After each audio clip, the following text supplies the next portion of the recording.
ఇది చాలా బాధాకరమైన విషయం.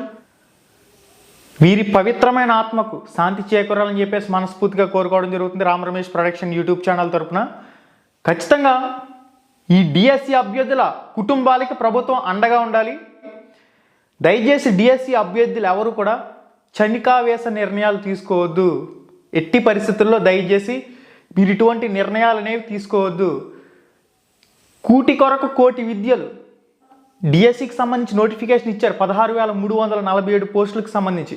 కానీ ఎవరు మనశ్శాంతిగా ప్రశాంతంగా ప్రిపేర్ అవుతున్నారు? ఈ రోజున నోటిఫికేషన్ ఇచ్చినప్పటి నుంచి పరీక్షలకి మధ్య మరొక 45 రోజుల సమయం పొడిగించాలని అభ్యర్థులు కోరుతున్నారు.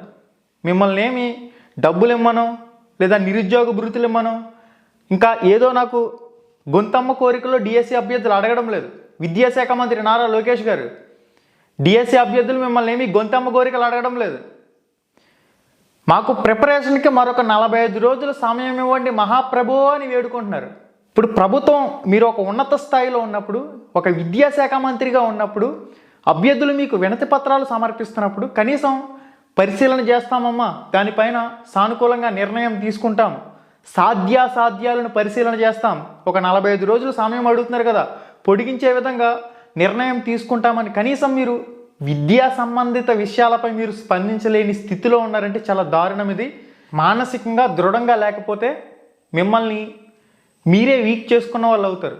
ఎట్టి పరిస్థితుల్లో మానసికంగా దృఢంగా ఉండేందుకు ప్రయత్నం చేయండి. చివరి నిమిషం వరకు కూడా, చివరి క్షణం వరకు కూడా సాయశక్తిలా మీ వల్ల ఎంత అయితే చేయగలరో, మీరు ఎంతవరకు ప్రయత్నం చేయగలరో అంతవరకు ఖచ్చితంగా మీరు ప్రయత్నం చేయండి. దయచేసి ఇటువంటి నిర్ణయాలు అయితే తీసుకోవద్దు. ఇంకా మనకి చాలా రకాల అవకాశాలు ఉన్నాయి. మీరు ఏ పని చేస్తున్నప్పుడు హ్యాపీగా ఉండగలుగుతున్నారు, అదే పనిలో మీరు ఎంతో కొంత డబ్బు అనేది సంపాదించుకోగలుగుతున్నారు. అదే మీ గోల్. ఆ గోల్ మీద మీరు ఎంతో కొంత సమయాన్ని కేటాయించండి. ప్రతి ఒక్కరిలో కూడా ఇడెన్ టాలెంట్ ఖచ్చితంగా ఉంటుంది. ప్రతి ఒక్కరిలో కూడా ఏదో రకమైన ఇడెన్ టాలెంట్ ఉంటుంది. దానిపై మీరు ఫోకస్ చేసినట్లయితే ఖచ్చితంగా దానిలో కూడా మీరు మనీ అనేది ఎర్న్ చేసే అవకాశం అయితే ఉంటుంది. కాబట్టి రకరకాల అవకాశాలు ఉన్నాయి. కుట్లు అల్లికలని, ఫ్యాషన్ షోలని, ఇంకా మనకి ఫ్యాషన్ డిజైనింగ్ అని చెప్పేసి రకరకాల వ్యాపారాలు చేసే అభ్యర్థులు, బిజినెస్ మ్యాన్లు, వీళ్ళందరినీ కూడా ఇన్స్పైర్గా తీసుకోండి. జాబ్ ఒకటే మార్గం కాదు. మీరు ప్రయత్నం చేయండి. మీ 100% పెట్టి మీరు ప్రయత్నం చేయండి. జాబ్ వస్తే వెల్ అండ్ గుడ్, చాలా హ్యాపీ. ఒకవేళ రాకపోతే ప్రత్యామ్నాయ మార్గాలను అన్వేషించండి. దయచేసి ఇటువంటి నిర్ణయాలు మీరు తీసుకోవద్దు. ఖచ్చితంగా అనేక రకాల అవకాశాలు ఉన్నాయి. మీ సహజ సామర్థ్యంపై దృష్టి పెట్టండి. వాటిపై మీరు మహిళలైతే కుట్లు అల్లికలకు సంబంధించి కానివ్వండి, మిషన్లకు సంబంధించి కానివ్వండి, మోడలింగ్కి సంబంధించి కానివ్వండి, చాలా రకాల అవకాశాలు ఉన్నాయి. ఉన్న అవకాశాలన్నీ కూడా సద్వినియోగం చేసుకునే ప్రయత్నం చేయండి. బాయ్స్ అయితే మీకు ప్రత్యేకంగా చెప్పవలసిన అవసరం లేదు. మీరు సాయశక్తుల జాబ్కి సంబంధించి ఫస్ట్ ట్రై చేయండి. ఒకవేళ మీకు రాకపోతే ఖచ్చితంగా మనకు రకరకాల బిజినెసెస్ అయితే ఉన్నాయి. చాలా రకాల బిజినెస్ ఐడియాలు ఉన్నాయి. చాలా రకాల ప్రైవేట్ సెక్టార్లో జాబులు ఉన్నాయి. వాటితో పాటుగా బిజినెస్ మీరే ఓన్గా చేసే రకరకాల బిజినెస్ ఉన్నాయి. సొంత వ్యాపారాలు ఉన్నాయి.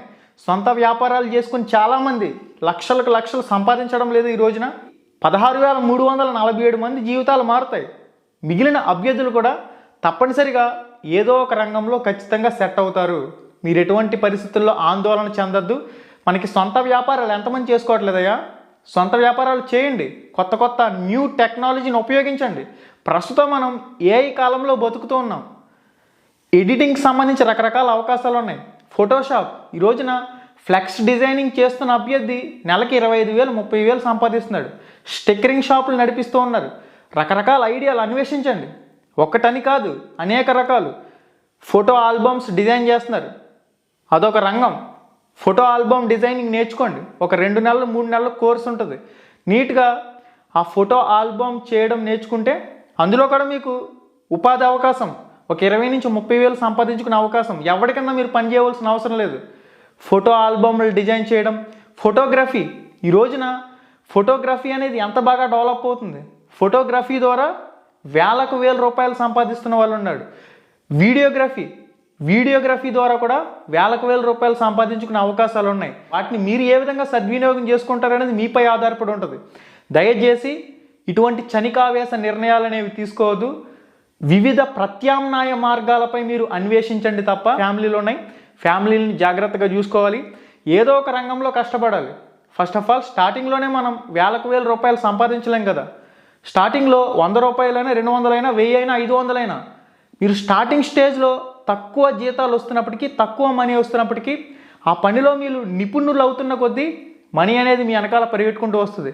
దయచేసి ఇటువంటి మానసికంగా మీరు చితికిపోయి, మానసికంగా ఒత్తిడికి గురైపోయి ఏదో జరిగిపోతుంది, ప్రపంచం తల్లకిందులైపోతుంది, ఏమీ జరగదు. డిఎస్సి అభ్యర్థులు ఈ ప్రభుత్వాన్ని ఒక్కటే కోరుతున్నారు, ఒకే జిల్లా ఒకే పేపర్లో పరీక్ష పెట్టండి. మాకు నార్మలైజేషన్ విధానం వద్దు, పారదర్శకంగా ఒకే జిల్లాలో ఒకే పరీక్ష పెట్టండి. ఫర్దర్గా ఎటువంటి న్యాయ వివాదాలకు అవకాశం లేకుండా ఒకే జిల్లా ఒకే పేపర్ అని కోరుతున్నారు. న్యాయబద్ధమైన డిమాండ్ ఇది. 45 రోజుల ప్రిపరేషన్ సమయాన్ని పొడిగించాలని కోరుతున్నారు. దీనిపై కూడా మీరు కనీసం రెస్పాండ్ కావడం లేదంటే ఎంత దారుణం అంటే, దయచేసి డిఎస్సి అభ్యర్థులే ఈ కూటమి ప్రభుత్వానికి అఖండ మెజారిటీ అనేది కట్టబెట్టారు. ఈ విషయాన్ని మీరు మర్చిపోయారంటే అభ్యర్థులు మర్చిపోరు, ప్రతి విషయాన్ని కూడా చక్కగా గుర్తుపెట్టుకుంటారు. రానున్న రోజుల్లో చాలా కొద్ది రోజుల్లోనే స్థానిక ఎన్నికలు ఉన్నాయి. స్థానిక ఎన్నికల్లో ఖచ్చితంగా మీకు సానుకూలంగా డిఎస్సి అభ్యర్థులు ఉండాలంటే డిఎస్సి అభ్యర్థులకు మీరు సానుకూల నిర్ణయాలు తీసుకోవాలి. ఇంకొక ముఖ్యమైన విషయం, ఎవరైతే మానసికంగా ఒత్తిడిలో ఉన్నారో నెక్స్ట్ పంచాయతీ సర్పంచ్ ఎలక్షన్స్ వస్తున్నాయి. సర్పంచ్ ఎలక్షన్స్లో ప్రతి గ్రామంలో కూడా ఒక సర్పంచ్ పోస్ట్ వస్తుంది. ఎంతసేపు వాడికో వీడికో ఓట్లు వేసుకుంటూ బతికేయడం కాదు, మీ గ్రామంలో మీరు సర్పంచ్ అయ్యే అవకాశం వస్తుంది. దయచేసి ఈ అవకాశాన్ని కూడా ప్రతి ఒక్కరు సద్వినియోగం చేసుకోవాలి. ఆంధ్రప్రదేశ్లో 13 జిల్లాల్లో ప్రతి గ్రామంలో డిఎస్సి అభ్యర్థి సర్పంచ్ అయి చూపించాలి. ఈ ప్రభుత్వ నిర్ణయాలకి మీరు ఈ రకంగా కూడా బదులిచ్చే అవకాశం ఉంది. ఈ రకంగా కూడా డిఎస్సి అభ్యర్థులు ఆలోచించాలి. ఎంతసేపు వాడుకో వీడికో ఓట్లు వేసుకుంటూ కూర్చోవడం కాదు, మీకు జనం ఓట్లేసేలా చేసుకోండి. మీ గ్రామంలో మీరు సర్పంచ్ అయి చూపించండి. మీరు సాయశక్తిలో డిఎస్సికి సంబంధించి పోస్ట్కి ట్రై చేయండి. రాకపోతే రకరకాల అవకాశం చూసారు కదా, సర్పంచ్ ఎలక్షన్స్ వస్తున్నాయి కదా, నామినేషన్ వేయండి. మీ రిజర్వేషన్లో వస్తే మీరు సర్పంచ్ కింద పోటీ చేయండి. 14-18 సబ్జెక్టులు చదువుతున్న అభ్యర్థులు, ఎంతో జ్ఞానాన్ని సంపాదించుకుంటున్న అభ్యర్థులు మీరు సర్పంచుల కింద పోటీ చేసి మీరు సర్పంచులు అవ్వాలి కదా. జాబ్ ప్రథమ పౌరుడు, ఒక గ్రామానికి ప్రథమ పౌరుడు సర్పంచ్. అటువంటి అవకాశాలు ఉన్నాయి.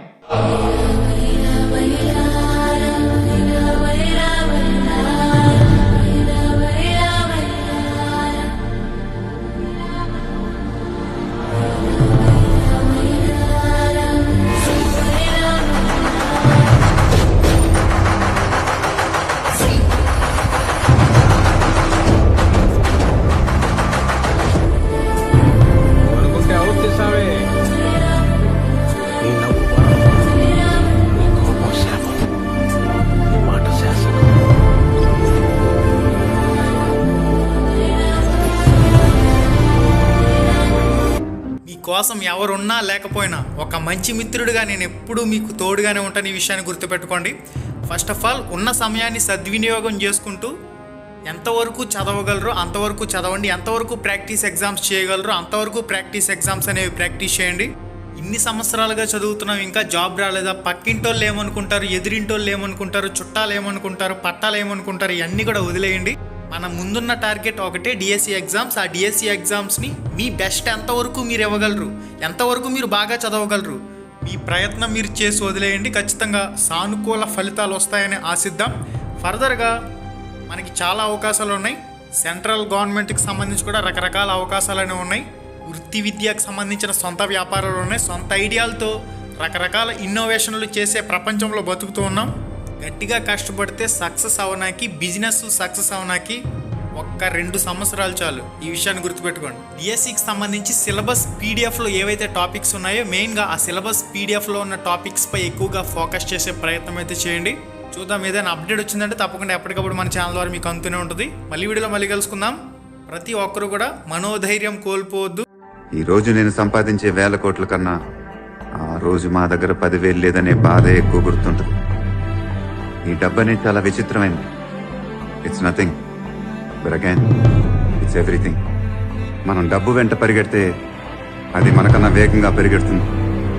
అదే మనం డబ్బును వదిలేసి పరిగెడితే అదే డబ్బు మన వెంట పరిగెడుతూ వస్తుంది.